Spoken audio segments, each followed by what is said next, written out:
Thank you for watching my video. If you enjoy my videos, please consider supporting my channel by hitting the like button, subscribing to my channel, and activating the notification bell so you never miss an update. Additionally, if you'd like to support me in other ways, you can do so through my Patreon account or by making a donation via PayPal or cryptocurrency. Links are in the description. Any amount helps to keep this channel running and to create more great content for you. Get this and get it straight. Crime is a sucker's road, and those who travel it wind up in the gut of the prison of the grave. There's no other end, but they never learn. From the pen of Raymond Chandler, outstanding author of crime fiction, comes his most famous character in The Adventures of Philip Marlowe.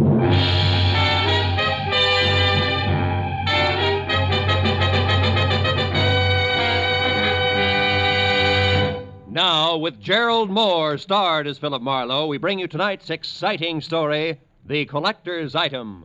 Hey,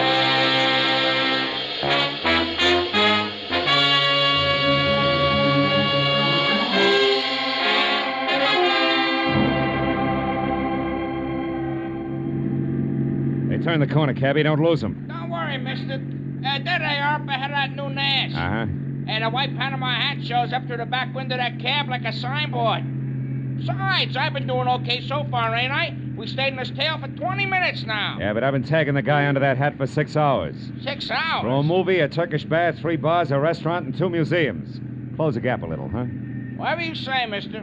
They're liable to spot us. How much longer you gonna keep this up? What difference does it make as long as your flag's down? Big difference. My old lady be awful sore if I don't get home tonight. And this follow-the-leader routine looks like an endurance contest. Take it easy, cabbie. At 10 o'clock tonight, a certain big deal will be closed, and then we can both forget about that guy up there and go home. Big deal? What kind of big deal? I ain't nosy. I just don't want no trouble. You'll get no trouble. It's approximately legal, ain't it? Legal as Confederate money. Nah, just a minute. I got a living doing. I'm serious. So am I. Serious as a rare coin dealer. Oh, a numismatist. Yeah, that's right. Well, what do you know? I collect Indian pennies myself. Small world. And the guy up there in the hat's trying to louse up a sale, huh? That it? Roughly, yeah. Keeping an eye on him till the deal goes through at 10. He's a screwball from the deep south. Hey, the light's changing. He's gonna be caught. You want I should slow down? No. Pull up behind him. It's okay. Right. Hey, mister, look. You see that? Yeah. Panama hat, it's gone. Yeah, when I drive, it hit his brakes, it disappeared. Pull up beside him, quick.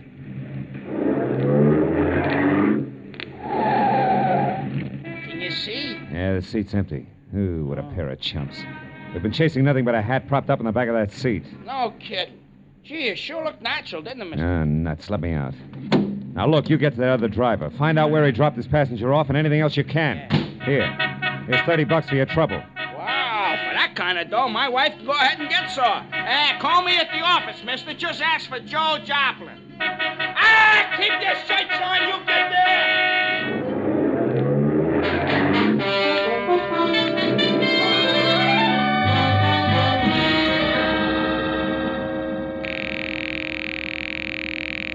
Come on, Rayardi, be there. Be there. You'll go off like a Roman candle. Come on, be there.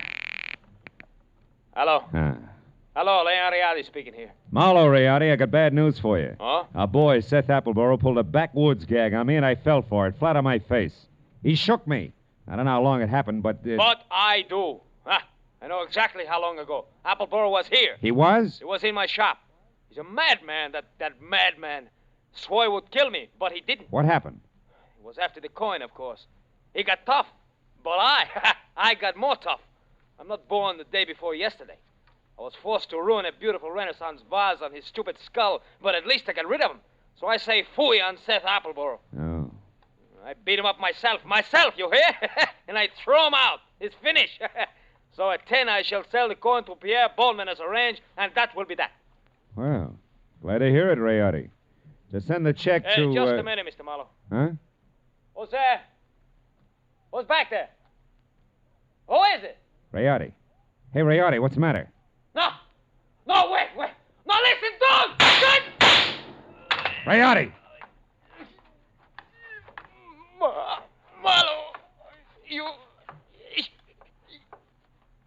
Rayati! Rayati! Rayati! I ran out of the phone booth, hailed the first cab that came along, and headed for 113 Marion Avenue. Leon Riati's shop was a narrow cell with tattered green shades drawn over dingy windows. The front door was locked, so I went around to the alley where I'd left my car earlier. The back door to Riati's was half open. Riati sat on the floor, his legs spraddled out, his head slumped against the bottom drawer of his desk like a drunk too tired to look for the way home. Beside him on the floor was all that was left of the reason for it. A small open box lined with blue velvet and labeled Unique, Confederate States of America, $50. One of 4 struck at New Orleans Mint, 1861. Only piece of this series now in existence. Source, Colonel J.J. Appleboro Collection, 1880. But the box was empty. The 4 bits worth of Confederate money was gone. I picked the phone up in my handkerchief and called the cab company office. A few minutes later, I had Joe Joplin. Yeah, I got that other driver okay, mister, but I couldn't pry much out of him. Even the hard way, I tried. He left that southern drawl off at the Wilshire Gardens, Villa 9, and he got orders to take the Panama hat on a $10 drive around town. That's all? That's all he knows. He thought it was some kind of joke. Wilshire Gardens, number 9. Okay, Joe, Yeah. thanks.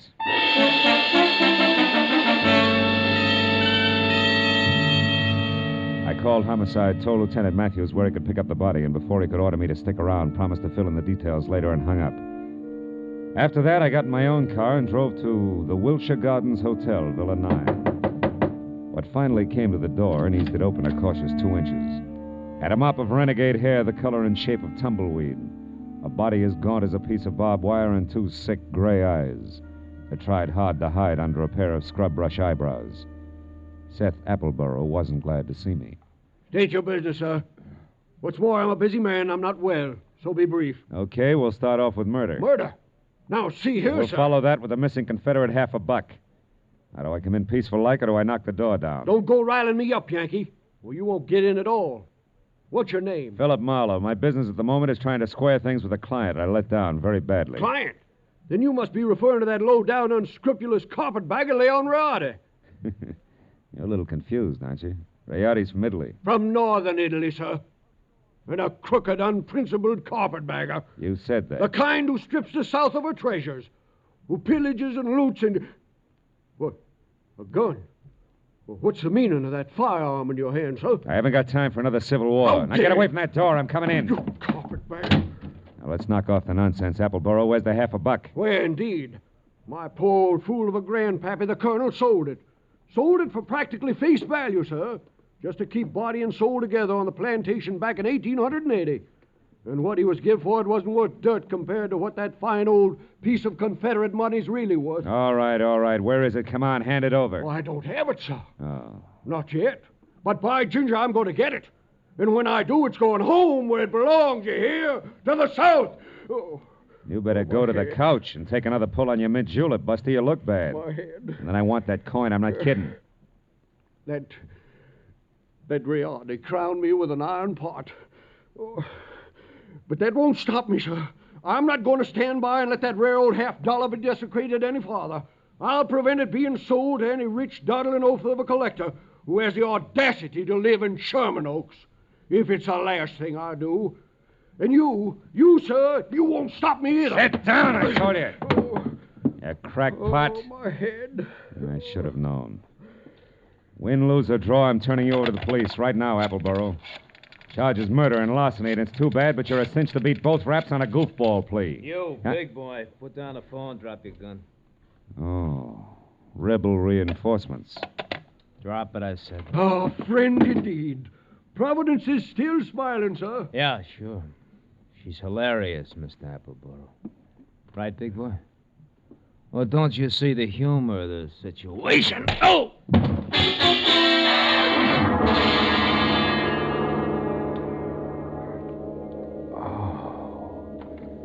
The stranger had a flat, saucer face. A sour grin in the left hand like a trip hammer.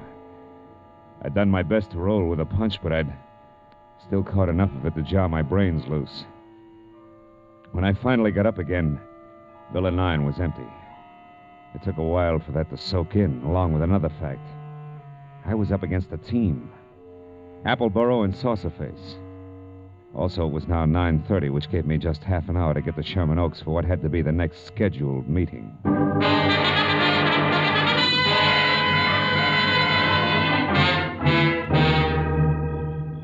The Boneman Mansion on Clooney Drive, from giant iron gate out front through overgrown grounds and up to the entrance, looked a lot more like the prop room at the Metropolitan Opera than anybody's residence. When I lifted the brass ring in the brass lion's mouth and let it fall, I got another surprise. She had deep hazel eyes with long lashes, close-cropped copper-colored hair, and packed full green suede dress that put no strain on the imagination. Her bare shoulders made you think of toasted marshmallows. Hello. Hello. You wouldn't be Pierpont Bowman, huh? And you must have had some reason for knocking, other than window shopping. Yeah. My name's Marlowe. I used to work for Leon Rayardi before he was murdered tonight. Murdered? Mm-hmm. Is this supposed to concern my Uncle Pierpont? Yeah, I think it does. From the fuss that's being kicked up about 4 bits worth of Confederate money, you'd think that it was a chest of Easterling sterling silver. Only 4 bits, huh? Uh-huh. Yes. Yes, I'm afraid he is vitally interested. Come in, Marlowe. Wait here. All right. Uncle Pierpont, come here. Huh? What's the matter, Christine? There's a man here to see you, a Mr. Marlowe. You'd better talk to him. Oh, what do you want? Huh? Oh, you. What is it, Marlowe? Well, it's about the $50, the one you intend to buy from Leon Rayardi, Mr. Bowman. Oh, yeah. Well, what about it, man? Rayardi was murdered tonight. That murdered, you say? Mm-hmm. Well, if that's true, he hasn't had time to hit the ground yet. What's your game, Sonny? You must have some kind of a game. What is it? No games. I'm telling you, Rayardi was shot and the coin stolen. Real sure about that, are you? Positive? No mistake? Are you certain, Marlowe? I couldn't be more certain if it was tattooed on my forehead. I heard it happen and saw his body over an hour ago. What do you think of that, Uncle Pierpont? Marlowe looks at dead bodies, too. I think it's poppycock. Yep. What do you think, Chris? Wait a minute. Let me tell you what I think. It's more to the point. I came here because I'm also certain that the man who killed Rayardi is the man who took the coin. And that he'll show up here in the next few minutes posing as Rayardi and try to sell you that $50 as planned. I want you two to help me get him. You know, Marlowe, I think you're bombing. Now, look, baby, I've had quite enough... Hold on now. There's just one teensy thing wrong with your little scheme, Marlowe. You see, 10 minutes ago, Leon Rayardi, or someone who said he was Leon Rayardi, was here. I gave him $37,000 cash as agreed, and he gave me this. The only one of its kind in the world. The 1861 Confederate $50.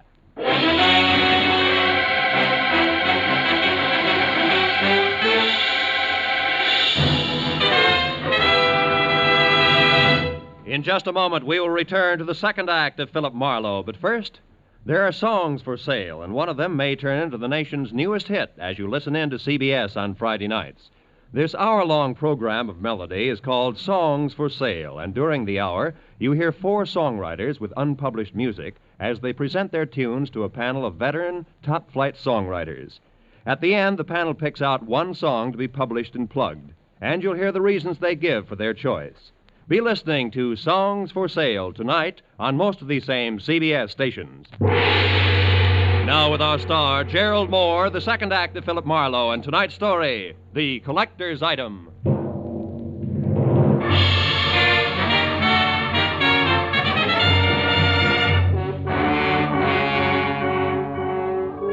When the wobbly screwball collector clinked the $37,000 50-cent piece on the tabletop in front of me, his eyes flashed on like a pair of unfrosted light bulbs. And something close to froth started to collect in the upturned corners of his mouth that smiled like the cat that had just eaten the canary, cage, birdseed, and all. There was little doubt about it. Septuagenarian Pierpont Bowman was what an eccentric would call eccentric. And he was very unconcerned with the murder of Leon Rayardi, and very fuzzy about what Rayardi's impersonator had looked and sounded like. I'm afraid I can help little on that score, Mr. Marlowe. Only had eyes for the coin. And what a coin she is. Why, suddenly... Mr. Bowman, you've got to remember something. Height, build, color of eyes, hair, voice. Yeah, voice. Was it a southern accent? Think, Mr. Bowman. Southern accent? Yeah. No, no, Mr. Marlowe can't say if it was or not. My hearing isn't all it used to be, you know. But Christine here, now maybe she got... No. Christine wasn't in the room. Answered the door myself. But I did see him come up the walk, Mr. Marlowe, from my room upstairs. He was tall, about your height. Oh, no, perhaps a mite shorter. And he wore a gray suit. No, darker than gray. Sort of light blue shade. Oh, I that's think, great. like a... Yeah, thanks a lot. And before I start reaching for a butterfly net myself, I think I better get back to Seth Appleborough's place on Wilshire. Why there? Surely if he's the guilty one, Mr. Marlowe, he won't wait to be apprehended. Not on purpose, no, but when I last ran into him and his buddy with a saucer face, he was fighting an acute case of vertigo. Might have collapsed since, and besides, I don't know where else to go. Oh, but, sir, why must you go any place? The police will attend to that Mr. Appleborough. Now, look, Mr. Marlowe, here on the rim of the Mr. coin... Boneman, this may mean nothing in the Numismatic League. But I went to work for Leon Rayardi to protect him, a job I didn't do. Also, losing clients this way is bad for my business and conscience. Good night, and happy gathering coins in May. Mr. Marlowe, wait, please. Please, Mr. Marlowe, let me see you out and explain something. Be just a minute, Uncle. Well, what is it? I'll pay you $500, Mr. Marlowe, not Confederate dollars either, to see that Uncle gets his money back and that the coin is returned to that Mr. Rayardi's estate. What? You're against the deal? Why? Because it's the 100th one in the past 2 years. You hate to see the money you'll one day inherit go to a bunch of screwballs, huh? Why, you foul-minded... No good... I've got news for you, Mr. Marlowe. It's not my inheritance I'm concerned with, it's my uncle. In spite of this mansion and all the junk in it, that $37,000 was every cent he had left. Okay, kid. In that case, 2 points. 1? I had the slap coming. 2, I'll do my best to back up everything to where I came in. Good night. Good night. And, Mr. Marlowe, Yeah. I didn't enjoy slapping you.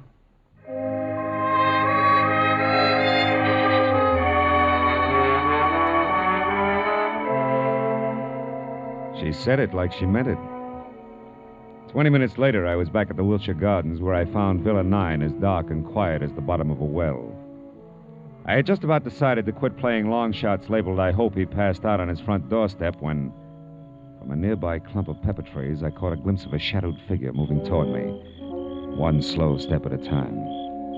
I knew that I was spotted and strictly sitting duck, so I tried the only possible out. General nonchalance, my back to the pepper trees long enough for the not-so-stealthy hunter to get within hunting distance. And a good evening to you, Brother Appleborough. Now, sir, get up and start talking. What? Well, saucer face. Thought I had your partner. Hey, you started wrong, Hasty, and you're still doing it. Appleborough's my partner, like you look good in tights. The name is Locke, Fred Locke, Treasury Department. Treasure. You mean you're after Appleborough? Uh-huh. I sapped you because from the gab I overheard, I figured you were nothing but a lone wolf shooting for the coin. Oh. Appleborough, friend, is big game. He's wanted on half a dozen counts, a lot more important than this Confederate $50. Yeah, but he must have gotten away from you because He did. Jumped out of my car a couple of blocks from here. But how do you know about that? Who are you? Oh. Well, name's Marlowe. I'm a private detective, license included. Wait a minute. Here. I know that Appleborough got away because he's already been up to the Boneman place where he posed as my client, Leon Rayardi, who, incidentally, he killed so he could sell the Confederate lucky piece up there for $37,000. Quite a hunk of change. Mm-hmm. Well, sorry we crossed our wires, Marlowe, and thanks for the word. Oh. But don't worry, he won't get far. Us T-men will see to that. Keep in touch with the department if you find out anything, will you? Sure. Oh, say, Locke. Yeah? What is it? Just a hunch. Oh, like what? Like you're a cockeyed liar! Like Treasury men don't call themselves T-men! Any more than private detectives call themselves private eyes! Great! Now, Locke, let's try inside your jacket. One, get rid of this non-Treasury Department Luger. And 2, check the wallet and see if at least Fred Locke is your real name. All right, it's my name. Yeah, surprise, it is. And out of imagination, T-man. Come on, get up and start working on a few other questions like where Seth Appleborough is at the moment and exactly what your tie-in is with Blossoms. Well, Do we keep this up all night? No! I'll tell you everything. Okay. Now, first the setup. Come on. Yeah. There were two of us. Me and Adam. No! It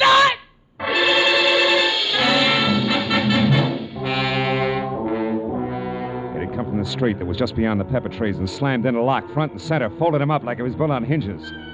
By the time I was out of the impact area and had my .38 in hand, the only target I had was a pair of taillights blinking out of sight in a funnel of dust.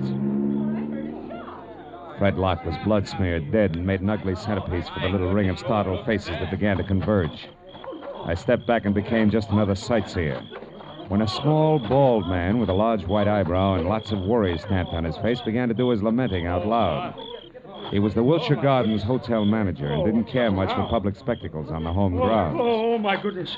1 minute that Mr. Appleborough unconscious in his car, and the next this man is shot to death. Hey, wait a minute. Appleborow's unconscious in his car? Where? At the other end of the grounds.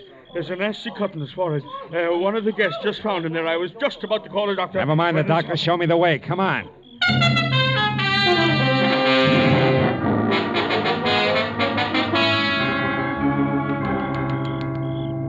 Come on, Dixie boy. Breathe deep. Who? Oh, you again? Yeah, me again. And you're up to your drawl in a couple of untidy murders. Now snap out of it. Oh, my. It's no use. He doesn't even hear you. Yes, so right. While it's this peaceful, I think I'll check on this drooping flower of the Old South. His wallet should do it. Do what? Prove whether or not he gave me a straight pitch. Yeah. What do you know? Membership card, Sons of the Confederacy, New Orleans chapter. Here, let me see. Uh-huh. Oh, that's his picture, all right. Sure is. Well, when the police get here, they, Hey, look. Yeah, what is it? His wristwatch was smashed against the dashboard. So it is. He must have held his hand up to protect his head when he fell forward. Yeah, now look, friend, the name's Marlowe. When the law gets here, tell them they can find me at Sherman Oaks, the Pierpont Bowman residence. Oh, now, wait a minute. You can't leave me here with all this on my hands. The police are going to want to know what this is all about. I'll try and have an answer for them. But first, I got to ask a crazy collector a not-so-crazy question.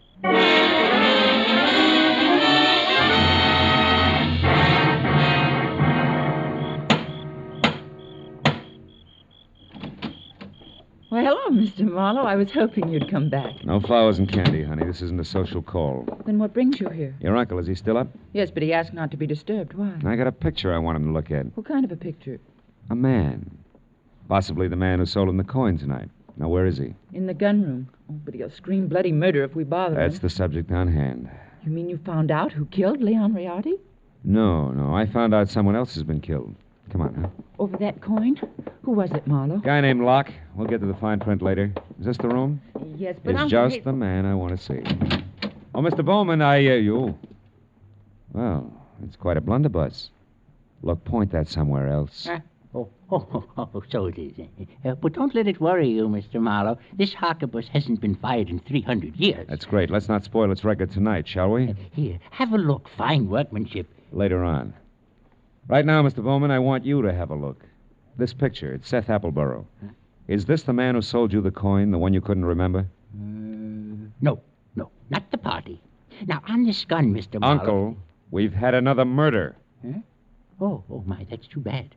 But what's all that got to do with me? I'm not sure. But, Mr. Bowman, if Appleborough wasn't the one who sold you that hot half a buck, it must have been an item named Locke. Huh?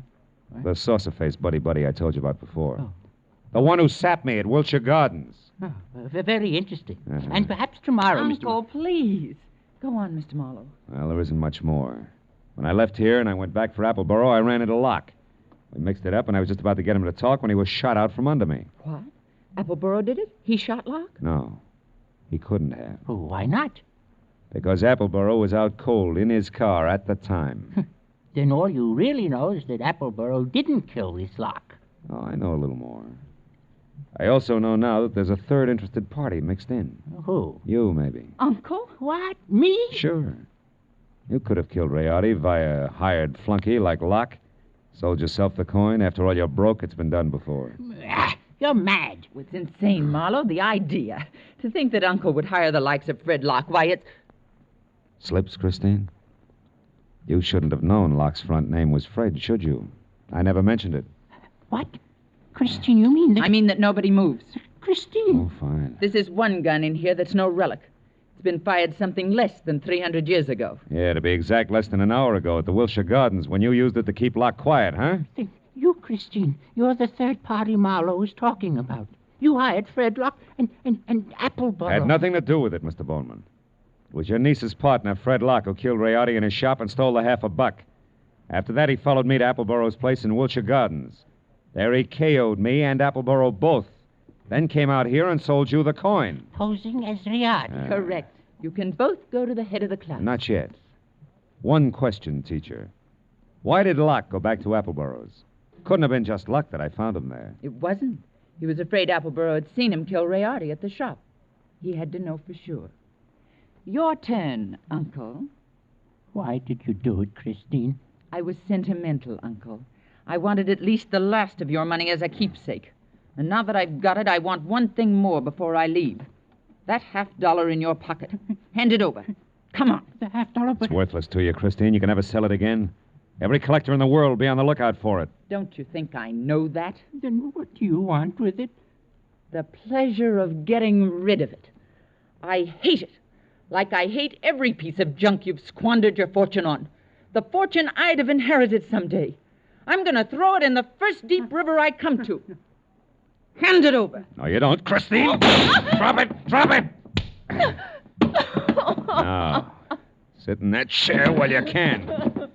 You may end up in another one.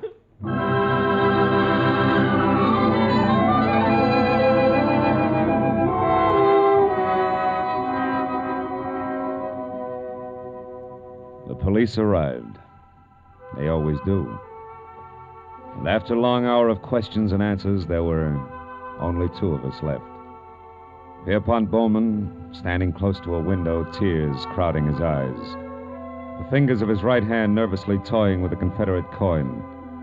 And me, thinking about Leon Rayardi and Fred Locke and Christine.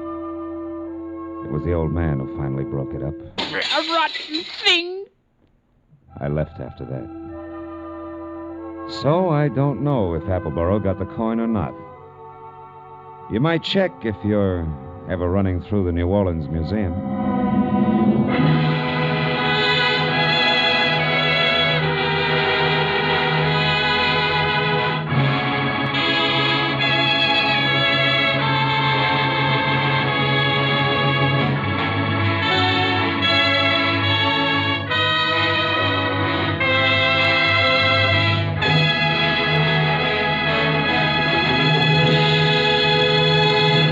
The Adventures of Philip Marlowe, bringing you Raymond Chandler's most famous character, star Gerald Moore, are produced and directed by Richard Sanville and written for radio by Robert Mitchell and Gene Levitt.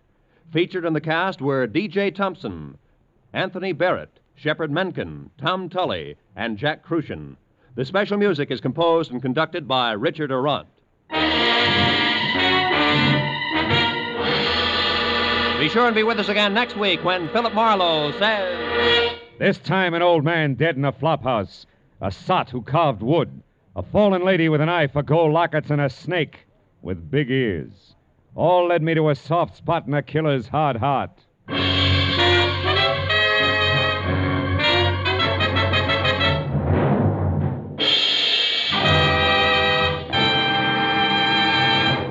Every Friday night, CBS brings you stories taken from the files of parole boards of the 48 states. With only the names changed, these stories give and detail the events of a criminal's life up to the time he is up for parole. Then, before you hear the board's decision, you can make up your mind. Is this man ready to be set free?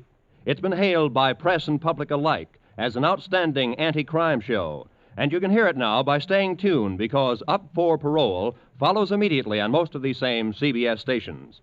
Roy Rowan speaking. This is CBS, where you play Sing It Again every Saturday night, the Columbia Broadcasting System.